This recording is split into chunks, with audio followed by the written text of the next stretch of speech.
So let's look at the future of the Eurozone with Nobel Prize winner Michael Spence, who joins us now from Milan. Mr. Spence, thank you so much for joining us today.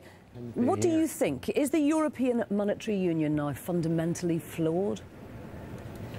No, I wouldn't go that far. I don't think it's fundamentally flawed, Andrea, but I do think there's some learning from the first decade of the euro and some institution building that's required to sustain the eurozone and the union.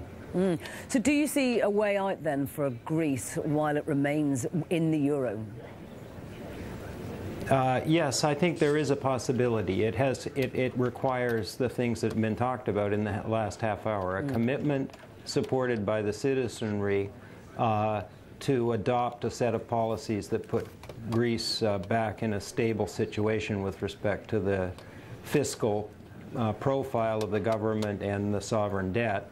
And then it requires enough external funding from the EU and maybe the IMF in order to be able to implement that program. If one tries to do it too quickly, it will, I think, almost for sure impose so much pain that it will be unacceptable to Greek voters. Now, you talk about the lessons that needed to be learned from the first 10 years of the euro. What is the main lesson? Is it that Europe needs to speak with one voice? No, actually, you know, I mean, I was thinking about this just recently. Milton Friedman once said, you know, it's very hard to have a monetary union without some fairly substantial political and economic integration as well. And as I've thought about that, I think the Eurozone had a relatively smooth first decade, in part because everything was growing, in part because credit was cheap, and that produced some of the problems that we have now, not just in Europe, but all over the place.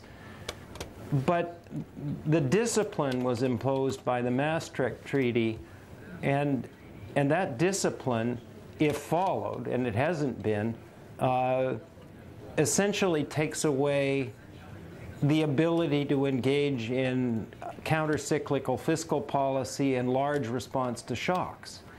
And so the institution building I'm talking about is sort of building and making functional the centralized capacity to respond to internal and self-inflicted shocks as well as external shocks. And I think that's important in the long run in sustaining the functioning of the Eurozone and the European economy. I suppose the question is, can it be done quickly enough? Because we're already seeing contagion in Portugal. There are issues about Spain, which obviously is a huge contributor overall to the GDP. This really does have to happen quickly, and so far Europe seems to have acted very slowly on Greece.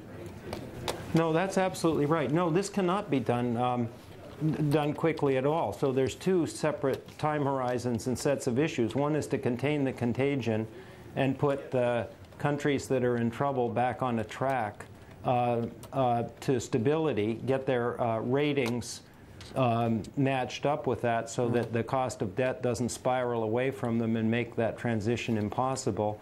And that's going to take, you know, negotiating among countries, uncomfortable decisions both in the countries that have stability problems and the ones that are supposed to bail them out. And it's going to be uncomfortable for the European Central Bank because they may have to sort of step in here and buy some assets they'd really rather not buy in order to tide things over. So this will be muddled through, and hope you get out the other end reasonably well. And then I think you have the longer-term agenda with the benefit of whatever learning we have from this.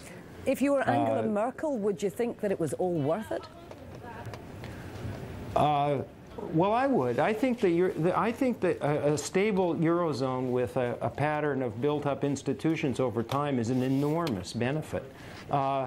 You know, not only is the free movement of goods and capital, and in the future potentially more in the area of people, labor, but you have a stable currency which keeps borrowing rates down, the cost of capital down, And right now we're in danger of having, you know, sort of Euro bonds that are German and Euro bonds that are Portuguese and so on, and they're not even remotely close to the same thing. Indeed. So there's a lot of benefits to solving this problem that I think the leaders in Europe understand. Michael Spence, thank you very much indeed for joining us.